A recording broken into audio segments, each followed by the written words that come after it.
বাংলাদেশের সব আন্তর্জাতিক ও অভ্যন্তরীণ বিমানবন্দরে বিশেষ সতর্কতা জারি করা হয়েছে। একই সঙ্গে বিমানবন্দরগুলোকে দেওয়া হয়েছে 10টি বিশেষ নির্দেশনা। কিন্তু কি এমন কারণে হঠাৎ সব বিমানবন্দরে এই সতর্কতা জারি করা হলো, নাকি বড় ধরনের কোনো শঙ্কা রয়েছে, জানাচ্ছেন এসআই রাজ। রাজধানীর হযরত শাহজালাল আন্তর্জাতিক বিমানবন্দর সহ দেশের সব বিমানবন্দরে নিরাপত্তা জোরদারে বিশেষ নির্দেশনা দিয়েছে। হঠাৎ করেই বাংলাদেশের বিমানবন্দরগুলোতে বিশেষ সতর্কতা কেন জারি করা হলো সেই প্রশ্ন উঠেছে। এই সতর্কতা জারি করা হয়েছে গত সপ্তাহে, কিন্তু কোনোভাবেই গণমাধ্যমে এই এক সপ্তাহ খবর আসেনি। গণমাধ্যম এক সপ্তাহ পরে সেই খবরটা তাদের হাতে পেয়েছে। গণমাধ্যমে যখন খবর আসলো তখন প্রশ্ন তৈরি হতেই পারে যে বিমানবন্দরে বিশেষ সতর্কতা কেন জারি করা হলো।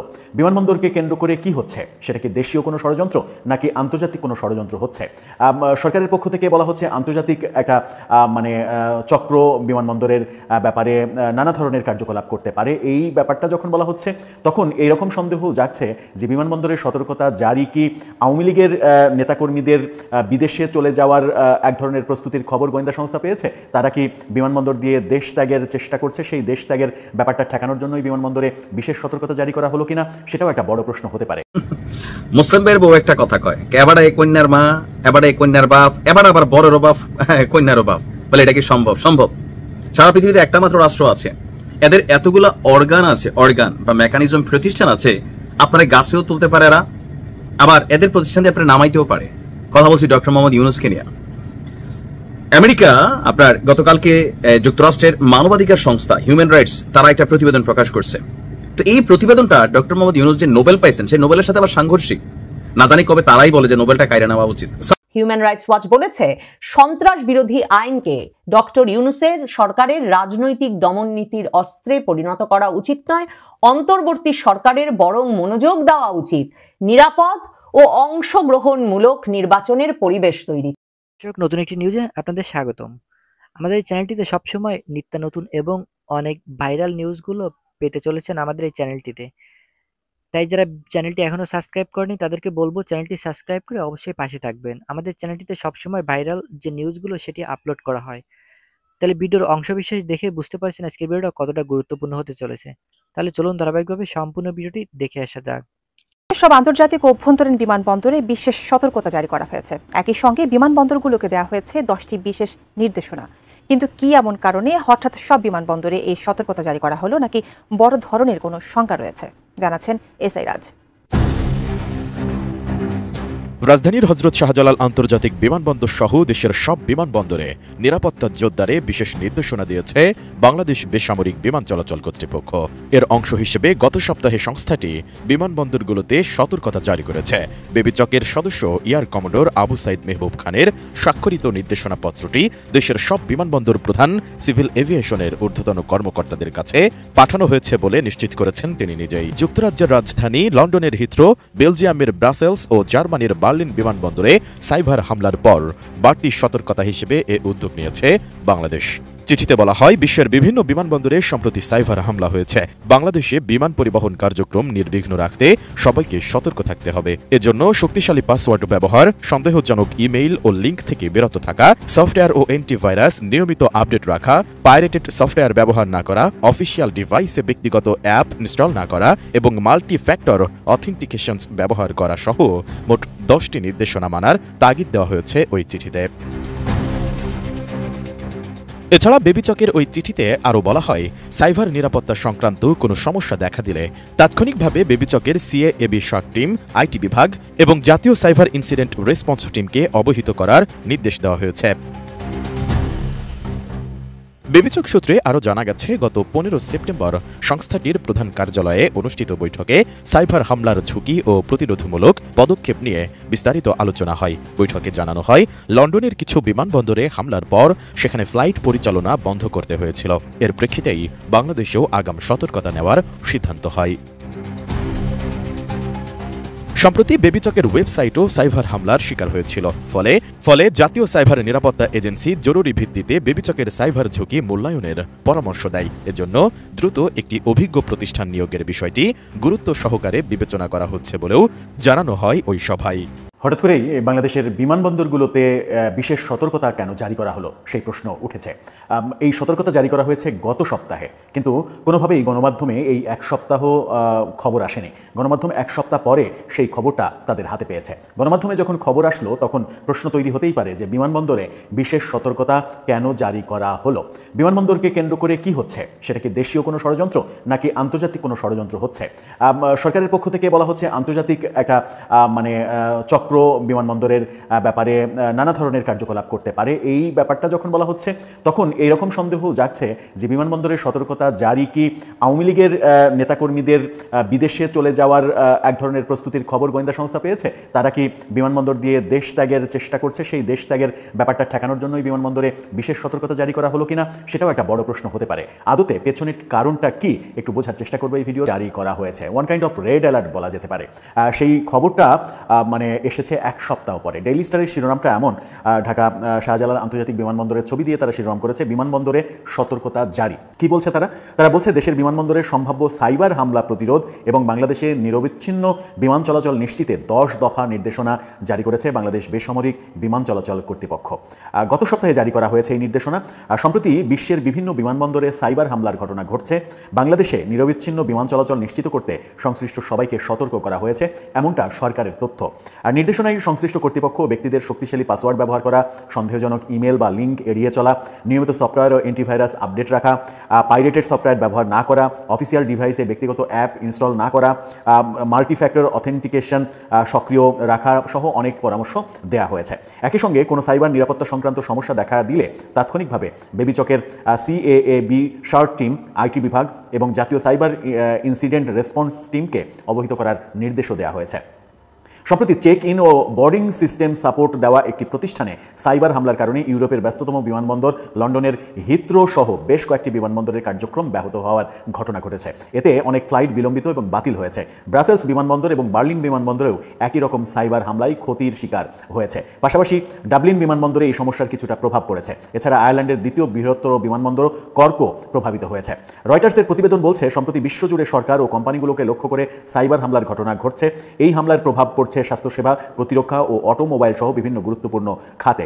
রয়টার্স এই তথ্য দিচ্ছে বটে, কিন্তু বাংলাদেশে আশঙ্কাটা কাদেরকে কেন্দ্র করে? বাংলাদেশের আশঙ্কা কি আন্তর্জাতিক মহলকে কেন্দ্র করে নাকি দেশেরই একটা মহল তৈরি হয়েছে যারা বিমানবন্দরকে অকেজো করতে চায়? এর পেছনে অনেক ব্যাপার স্যাপার থাকতে পারে। বিমানবন্দরের সফটওয়্যার সিস্টেম অকেজো করে যদি বিশেষ কোনো অসাধু চক্র বিমানবন্দরের নিরাপত্তা বেষ্টনী টোপকে বিমানে চলে যেতে পারে, সেরকম একটা প্রচেষ্টা হতে পারে। আরেকটা সতর্কতার ব্যাপার থাকতে পারে, সেটা হচ্ছে যে সরকারের টার্গেটেড পিপলগুলো যেন কোনোভাবে দেশ ত্যাগ করতে না পারে, সেই ব্যাপারে সতর্কতা জারি করা হতে পারে। কারণ আমরা এরই মাঝে দেখেছি যে অনেক ব্যক্তি বিমানবন্দর পার হয়ে বিদেশে যেতে পারেননি, অনেককে আটকে দেওয়ার ঘটনা আমরা দেখেছি।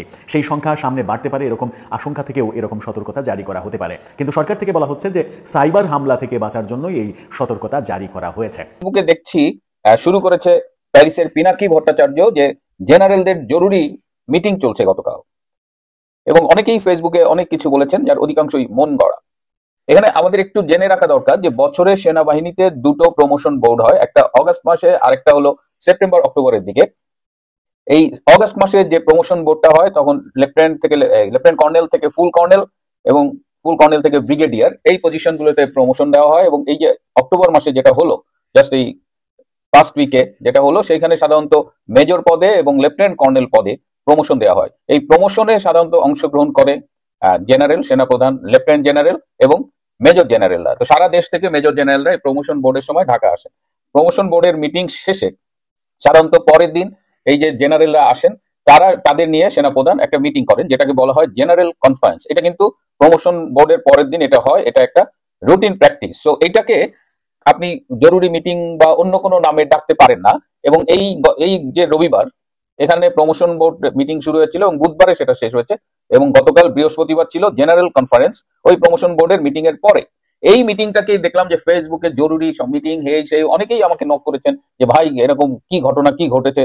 তো আমি জানার চেষ্টা করেছি, কিন্তু আমি জানতাম যে প্রমোশন বোর্ডের মিটিং এর পরের দিন তো জেনারেল কনফারেন্স হয়। সো এখানে তো এটা নিয়ে একেবারে জরুরি মিটিং, ভাবটা এরকম যে ঘটনা তো একটা ঘটেছে। প্রায় 24 জন বা 26 জন সামরিক অফিসার, তাদের মধ্যে কিছু আছেন অবসরে গেছেন, কিছু আছেন LPR এ আছেন, PRL, আর কিছু আছেন সার্ভিং, 14 জন বোধহয় সার্ভিং অফিসার। তো তাদের বিরুদ্ধে আইসিটিতে মামলা হয়েছিল এবং সেই মামলায় তাদের বিরুদ্ধে গ্রেপ্তারি পরোয়ানা জারি করা হয়েছে। তো গ্রেপ্তারি পরোয়ানা জারি করার পর যখন এই জেনারেল কনফারেন্সটা হয়েছে, তখন অনেকেই বলার চেষ্টা করেছেন যে ওই গ্রেপ্তারি পরোয়ানা জারির রিয়াকশনে এই জেনারেল কনফারেন্স হয়েছে, which is not true. General কনফারেন্সটা এই সময় এমনিই হতো, যেহেতু জেনারেলরা এসেছেন এবং যেহেতু এটা সেনাবাহিনীতে এই মুহূর্তে একটা বার্নিং ইস্যু। বাংলাদেশের ইতিহাসে কখনোই এরকম ঘটনা ঘটেনি যে সরকারি বিভিন্ন প্রতিষ্ঠানে দায়িত্ব পালনের জন্য তাকে এইভাবে, মানে এটা আর্মি কিন্তু কমান্ড ফলো করে তার দায়িত্ব পালন করে, তাকে আইসিটিতে এরকম তাদের বিরুদ্ধে মামলা হয়েছে এবং তাদের বিরুদ্ধে গ্রেপ্তারি পরোয়ানা, এই টোটাল বিষয়টা নজিরবিহীন। তো ন্যাচারালি জেনারেল কনফারেন্সে এই বিষয়টি কেউ কেউ আলোচনায় তুলেছিলেন, কিন্তু এই ইস্যুটার জন্যই জেনারেল কনফারেন্স হয়নি। জেনারেল কনফারেন্সে 56 জন সম্ভবত মেজর জেনারেল উপস্থিত ছিলেন। তো এই জেনারেল কনফারেন্সে এই বিষয়টা উঠেছে, এই বিষয়টা শুনেছেন সেনাপ্রধান জেনারেল ওয়াকার, কিন্তু তিনি তেমন কোনো মন্তব্য করেননি। তিনি কাউকে বোধহয় বলেছেন যে তিনি এই যে আর্মির কনসার্নটা চিফ অ্যাডভাইজার ডক্টর মোহাম্মদ ইউনুসকে জানাবেন। তবে এটা সত্য যে সমগ্র আর্মিতে দারুণ ক্ষোভ দানা বেঁধে উঠেছে, এবং শুধু আর্মি অফিসারদের মধ্যে নয়, সৈনিকরাও এই বিষয়টা নিয়ে ভীষণ ক্ষুব্ধ। তার দায়িত্ব ছিল সেনাবাহিনীকে অ্যাজ অ্যান ইনস্টিটিউশন, একটা বাহিনী হিসেবে প্রোটেক্ট করার। এই দায়িত্বটা সেনাপ্রধান জেনারেল ওয়াকারের। জেনারেল ওয়াকার কদিন আগে এই সেপ্টেম্বর মাসের শেষের দিকে একটা স্টাডি পিরিয়ড, আর্মির একটা স্টাডি পিরিয়ডে বলেছিলেন যে তিনি বিভিন্ন জনের কাছে গিয়েছেন যেন এই মামলাটা না হয়, যেন আর্মিদের ইমিউনিটি দেওয়া হয়, আর্মিদের প্রিজন ভ্যানে করে নিয়ে যাওয়া হচ্ছে, এটা দেখে তিনি তার বুক ফেটে যাবে, এইসব আজরা মানে পেঁচাল তিনি পেরেছিলেন স্টাডি পিরিয়ডে। এইবার আমি আপনাদের কিছু তথ্য দিই। এই যে সেনাবাহিনীকে এইভাবে আইসিটিতে মামলায় আসামি করা হলো, এটা সম্পূর্ণ আইন বহির্ভূত একটা কাজ। এরা সরকারি দায়িত্ব পালন করে, বাহিনীর হয়ে দায়িত্ব পালন করে, এবং জাতীয় নিরাপত্তার দায়িত্বে এরা কিন্তু সাংবিধানিক ভাবে বা আইনগত ভাবে প্রোটেক্টেড। এরা কারো কাছে এই জন্য জবাবদিহি করতে বাধ্য নয়। এরা ন্যাশনাল ইন্টারেস্টে এই কাজগুলো করে থাকে। বিশেষ করে ডিজিএফআই দেখলাম যে বিগত সব 5 জন মহাপরিচালকের বিরুদ্ধেই মামলা জারি করেছে। আমি অবাক হয়েছি এই যে জুলাই আগস্টের 24 সালে জুলাই আগস্টে যিনি ডিজিএফআই এর প্রধান ছিলেন মেজর জেনারেল হামিদুল হক, যিনি জামাত এবং আন্দোলনকারী অন্যান্য শক্তিকে সহায়তা করেছেন, শেখ হাসিনার সাথে বিট্রে করে তিনি আন্দোলনকারী লাল বদরদের সহায়তা করেছেন, তার বিরুদ্ধেও দেখলাম যে অ্যারেস্ট ওয়ারেন্ট বেরিয়েছে। তো এই ঘটনাটা, এটার পেছনে জেনারেল ওয়াকার সম্পূর্ণভাবে জড়িত। একটা চক্রান্ত করা হচ্ছে মুক্তিযুদ্ধের মধ্য দিয়ে জন্ম নেওয়া বাংলাদেশ সেনাবাহিনীকে ধ্বংস করা। এই ধ্বংসের প্রক্রিয়ায় জামাত জড়িত, অন্যান্য শক্তি জড়িত, বাংলাদেশ বিরোধী শক্তি জড়িত, পাকিস্তানি গোয়েন্দা সংস্থা আইএসআই জড়িত, এবং স্বয়ং সেনাপ্রধান নিজেও জড়িত। সেনাপ্রধান তো জুলাই আগস্টের আন্দোলনের অন্যতম মাস্টার মাইন্ড ছিলেন। শেখ হাসিনার সরকার অপসারণে তিনি বলা যায় সবচেয়ে গুরুত্বপূর্ণ ভূমিকা রেখেছিলেন, এবং মানুষের কাছে ধারণা ছিল তিনিই বোধহয় পেছন থেকে কলকাঠি নাড়াচ্ছেন। কিন্তু সময়ের সাথে সাথে তিনি যে গুরুত্ব হারিয়েছেন, তিনি যে অপ্রাসঙ্গিক হয়ে গেছেন, এটা তিনি কতখানি উপলব্ধি করেন জানেন কিনা। কিন্তু আমি কিন্তু আরো 2-3 মাস আগে বলেছিলাম যে he is losing his position, এবং এখন তিনি যদি সত্যিও কারো কাছে গিয়ে বলেন যে সেনাবাহিনীকে এভাবে বিচার করা যাবে না, কেউ তার এই কথা শুনছে না। কিন্তু আমার দৃঢ় বিশ্বাস, এবং আমার তার সম্পর্কে আমাকে একজন মন্তব্য করেছিলেন, একজন সাবেক সেনা কর্মকর্তা, আমি প্রত্যেকটা মুহূর্তে সেটার মিল পাই। সেটা হলো যে সবকিছুতে তিনি নাটক করেন। তার মনের ভেতরে এই জামাত পীড়িতি, যেটা 5ই আগস্ট থেকে আমরা দেখে আসছি 24 সালের, সেই জামাত পীড়িতিতে কিন্তু কোনো ছেদ পড়ে নাই। মাঝে মধ্যে জামাত তাকে গালিটালি দেয়, মুনাফেক বলে, কিন্তু তার পক্ষ থেকে জামাতের প্রতি প্রেম কিন্তু 1 ছটাকও কমে নাই। এই যে সেনাবাহিনীর সিনিয়র কর্মকর্তাদের এইভাবে নজিরবিহীন ভাবে বেআইনি ভাবে আইসিটিতে বিচারের মুখোমুখি